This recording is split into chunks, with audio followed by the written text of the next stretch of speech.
Welcome students. Our next chapter is accounting concept and conventions. आपला second part आहे कॉमर्सचा. त्याच्यातलं सेकंड चॅप्टर आहे अकाउंटिंग कन्सेप्ट्स अँड कन्व्हेन्शन्स. बरोबर. त्याच्यात काय आता अकाउंटिंगच्या कन्सेप्ट आहे काही काही, म्हणजे काही डेफिनेशन्स आहे ते तुम्हाला, म्हणजे तुमचं ट्रान्झॅक्शन रेकॉर्ड करायच्या वेळेस जेव्हा आपण अकाउंट तयार करतो एखाद्या फर्मचं, कंपनीचं, त्या कन्सेप्टचा यूज केला जातो. बरोबर की नाही. अकाउंटसाठी, रेकॉर्डसाठी तुमचं जे एक्सपेन्सेस आहे, तुमचे लायबिलिटीज, तुमचे ट्रान्झॅक्शन होता, पर्चेसिंग, सेलिंगच्या ज्या बिझनेस रिलेटेड कन्सेप्ट्स आहे त्याच्या रेकॉर्डिंग होतात. त्या काही कन्सेप्ट आहेत तुम्हाला माहिती पाहिजे. अकाउंटिंग कन्सेप्ट आणि कन्व्हेन्शन्स आर देअर. तर पुढे काय अकाउंटिंग कन्सेप्ट काय आहे. The term concept is used to connote accounting postulate, that is necessary assumptions and condition upon which accounting is based. काही assumptions काही कंडिशन त्याच्यावर अकाउंटिंग ही डिपेंड आहे. पोस्टुलेट म्हणजे तुमचा angle of view. Okay. There are the theories on how and why certain categories of transaction should be treated in a particular manner. म्हणजे categories ट्रान्झॅक्शनचं जे तुमच्या बिझनेस रिलेटेडमध्ये होतात त्या थिअरीज आहे ते आपण बघणार याच्या पुढे. आता बिझनेस एंटिटी कन्सेप्ट आहे. What is the business entity concept. आता बिझनेस एंटिटी म्हणजे business and its owner are two separate. म्हणजे तुमचा बिझनेसमध्ये तो ओनर, बरोबर की नाही, आणि त्याचा बिझनेस हा सेपरेट कन्सेप्ट आहे, सेपरेट एंटिटीज आहे. ह्या कन्सेप्टमध्ये त्यांनी दिलेलं आहे. आता हा इथं दिलेलं आहे त्यांनी बिझनेसमॅन आहे, मनी त्याच्याकडं, आणि ही काय याचं घर आहे किंवा त्याचं ऑफिस असेल, बरोबर की नाही. आता the book of accounts are prepare from the point of view of business. आता पॉईंट ऑफ व्ह्यू काय बिझनेसचा, त्यानुसार तुमचे जे अकाउंट बुक आहे ते प्रिपेअर केले जातात, बरोबर का. त्याच्यामध्ये दिलेलं आता हे कॅपिटल आहे तुमचं, सॉरी हे ॲसेट्स आहे.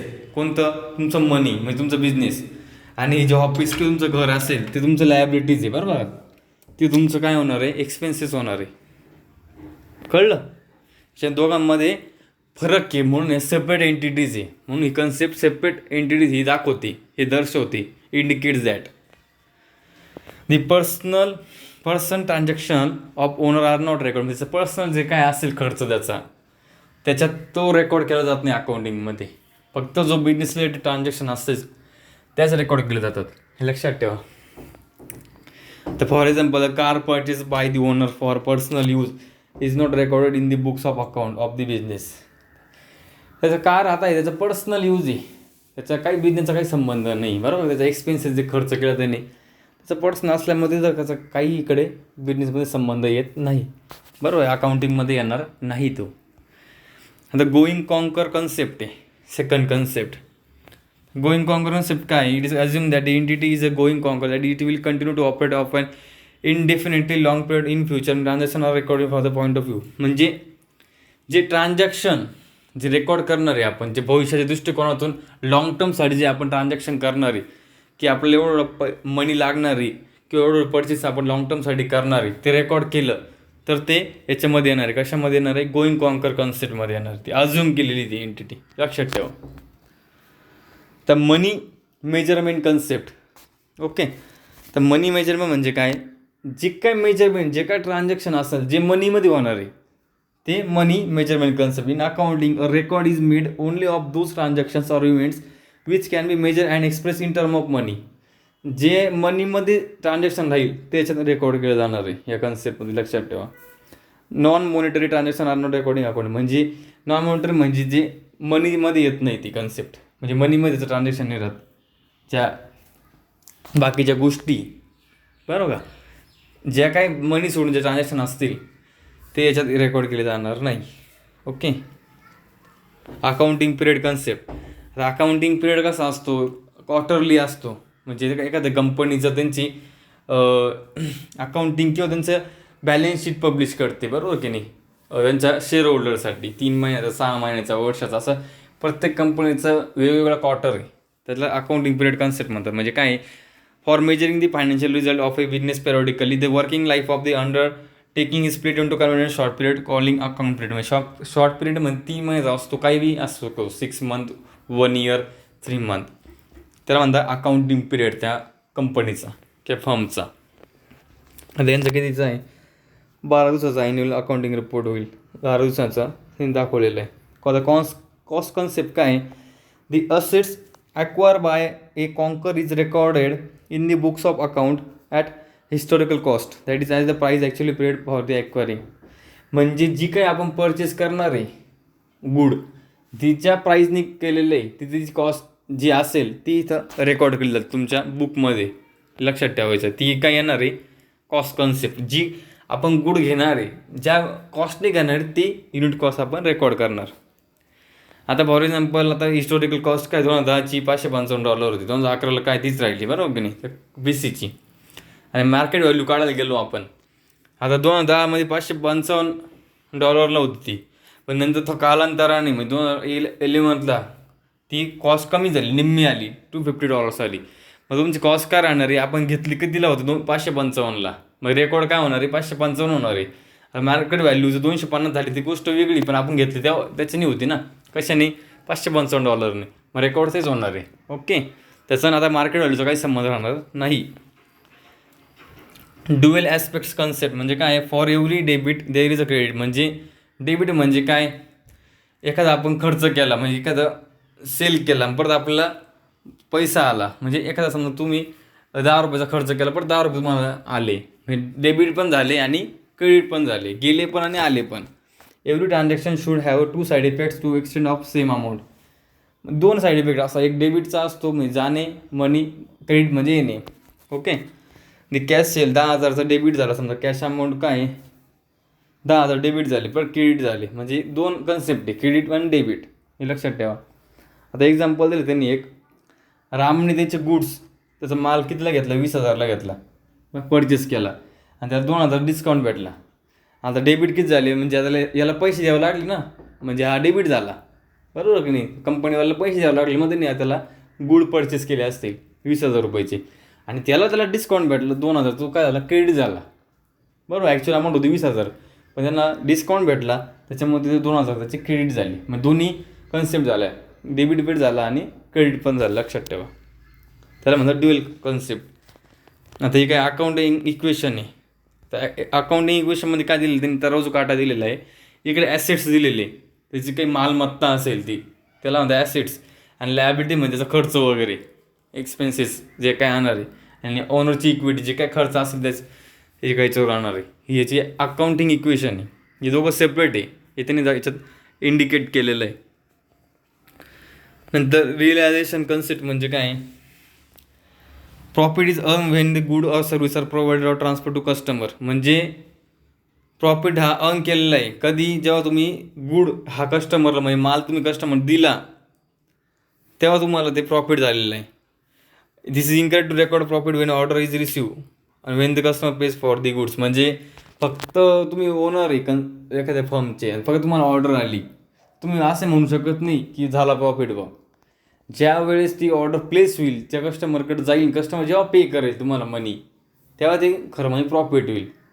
त्याच्या आधी तुम्हाला असं अनुमान लावणं हे ह्या कन्सेप्टनुसार योग्य इनकरेक्ट आहे असं त्यांनी म्हटलेलं आहे, लक्षात ठेवा. करेक्ट कधी, जेव्हा तुम्हाला ॲक्च्युअली अमाऊंट येईल तेव्हा तुम्हाला प्रॉफिट झाला असं म्हणता येईल, लक्षात ठेवा. ओके, नेक्स्ट काय मॅचिंग कन्सेप्ट. तर मॅचिंग कन्सेप्ट काय, the matching principle ensure that the revenue and all their associated expenses are recorded in the same accounting period. म्हणजे एका वर्षाचा पूर्ण बिझनेसचा रेव्हेन्यू, खर्च किती झाला, ॲसिड्स किती आहे, लायबिलिटी किती आहे, एक्सपेन्सेस किती, सगळं त्याचा रेव्हेन्यू त्या सेम अकाउंटिंग पिरियडमध्येच ते मेजर केला जातो, मॅच केला जातो सगळं काही असेल प्रॉब्लेम तो. त्याच्यानंतर पुढच्या अकाउंटिंग पिरियडचा काही संबंध राहणार नाही, लक्षात ठेवा. बुक कीप केली जाते त्याच्याकरता. सॅलरी आता काय समजा 2012-13 तुम्हीच तुमच्या फॉर्ममध्ये जे वर्कर त्यांना सॅलरी दिली, बरोबर, relating to 2011-12, such salary is treated as a expenditure for 2011-12 under outstanding salary account not for the year of 2012-13. जे 11-12ची सॅलरी असेल ती 11-12मध्ये राहील, ती वाढली कमी झाली ती तिथंच राहील, त्याचं काही फक्त त्याच्या रिलेटेड काय राहील ते फक्त अमाऊंट पुढं उडली जाईल काय असेल ती, पण त्याचं कोरिलेशन फक्त पूर्ण याला केलं जाणार नाही. त्याच इयरला जे काय असेल त्याचं अमाऊंट कमी असं त्याचं ते कोरिलेटेड केलं जाईल, तो एक पिरियड आहे. ओके, आता हे झालं कन्सेप्ट्स अकाउंटिंगच्या. आता अकाउंटिंग कन्व्हेन्शन्स काय? आता अकाउंटिंग कन्व्हेन्शन्स म्हणजे काय? Accounting conventions are the common practices which are universally follow in recording and presenting accounting information. म्हणजे ह्या काही प्रॅक्टिस आहे किंवा प्रॅक्टिसेस पण आहे आणि युनिव्हर्सल फॉलो रेकॉर्डिंग म्हणजे काय तुमचं ट्रान्झॅक्शन रेकॉर्ड केलं जातं, प्रेझेंट केलं जातं इन्फॉर्मेशन म्हणजे अकाउंटिंगची ऑफ बिझनेस याच्यामार्फत कन्व्हेन्शनच्या मार्फत. It help in comparing accounting data of different business or same unit of different period. Different पिरियडचं अकाउंटिंग हे कम्पेअर केलं जातं किंवा सेम युनिटचं डिफरंट पिरियडसाठी केलं जातं. ओके. आता पहिले काय आहे मॅटरलिटिकनचे काय आहे? Only those transactions important facts and items are shown which are useful and material for the business. म्हणजे काय युजफुल मटेरियल आहे तेच ट्रान्झॅक्शन, त्या मटेरियलचं ट्रान्झॅक्शन आपण रेकॉर्ड केलं जातं. जे गरजेचं नाही ते रेकॉर्ड केलं जात नाही. दी firm need not record immaterial आणि इनसफिशियंट आयटम्सचे रेकॉर्ड केलं जात नाही याच्यामध्ये. आता यांनी दिलेलं आहे आपण स्टेशनरी घेतली $600 6 महिन्यासाठी आणि आपण ती याचं क्वेश्चन काय आहे? Should the company spread the cost of the stationery for 6 months by expensing of $100 per month to this income स्टेटमेंटला. आता ही एकदम कमी अमाऊंट आहे तुमच्या बिझनेससाठी $600 बरोबर की नाही. आणि ती $100 आपण खर्च करतो आहे बा असं सॅलरीची त्या स्टेशनरीची. मग बेस ऑन दिस कन्सेप्ट ह्या कन्सेप्टनुसार काय राहील की as the amount is so small आहे म्हणजे खूप कमी अमाऊंट आहे बरोबर की नाही $100. मग ही रेकॉर्ड केलं जात नाही. एवढं बारीक बारीक गोष्टी आहेत बाकीच्या अकाउंटिंगमध्ये एकदम बारीक गोष्टी हे रेकॉर्ड केलं जात नाही. ज्या महत्त्वाच्या गोष्टी मोठ्या अमाऊंट आहेत तेच रेकॉर्ड केल्या जातात. इट्स स्मॉल ऑर इमटेरियल म्हणजे ते इम्पॉर्टंट नाही आहे. ते काय बोलले ज्या गोष्टी इम्पॉर्टंट त्याच तुम्ही ट्रान्झॅक्शन शो करायच्या, बाकीचे इमटेरियल जे आहे ते शो करायचं नाही. म्हणून ही इमटेरियल म्हणून आपण शो करणार नाही आहे आपल्या याच्यात. ओके. ह्या कन्सेप्टनुसार या कन्व्हेन्शननुसार. आता फुल डिस्क्लोजर म्हणजे काय? Financial statement and their notes should present all information that is relevant to the material to the users understanding of the statement. म्हणजे काय एखादी कंपनी ते कंपनीचे शेअर होल्डर असले त्या शेअर होल्डरला सगळं त्यांचं फायनान्शियल स्टेटमेंट ते कंपनीचं माहिती पाहिजे आणि ती कंपनी पब्लिश करते पिरियडिकली 3 महिन्यानंतर 6 महिन्यानंतर 1 वर्षानंतर त्या कंपनीच्या पॉलिसीनुसार. ओके. ते सगळं माहिती पाहिजे कशानुसार डिस्क्लोजरच्या कन्व्हेन्शननुसार. ओके बाई इथं दिलेलं आहे त्याचं फायनान्शियल स्टेटमेंट कंपनीचं balance sheet income statement related earning statement cash flow statement सगळं. कन्झर्वेटिझम म्हणजे काय? कन्झर्वेटिझम म्हणजे काय? Anticipate no profit but provided for all losses and account should always be side of the safety. म्हणजे काय समजा तुमचं बिझनेस आहे तुम्हाला बिझनेसमध्ये तुम्हाला असं एक ऑर्डर आली पण तुम्हाला असं वाटलं की आता प्रॉफिट होणार आहे अजून पण झालेलं नाही पण तुम्हाला पूर्ण गॅरंटी प्रॉफिट होणार आहे. तुम्ही ते रेकॉर्ड करायचं नाही ते ट्रान्झॅक्शन लगेच अकाउंटमध्ये जेव्हा होईल तेव्हाच. पण तुम्हाला असं वाटतं आहे की बुवा तुम्ही एखादं तुमच्या कस्टमरला तुम्ही क्रेडिटनुसार मी उधार दिलेले काहीतरी $1,000 काहीतरी माल उधार दिला तुम्हाला असं वाटतं की तो पे करू शकत नाही त्याच्याकडे आता पैसे नाही.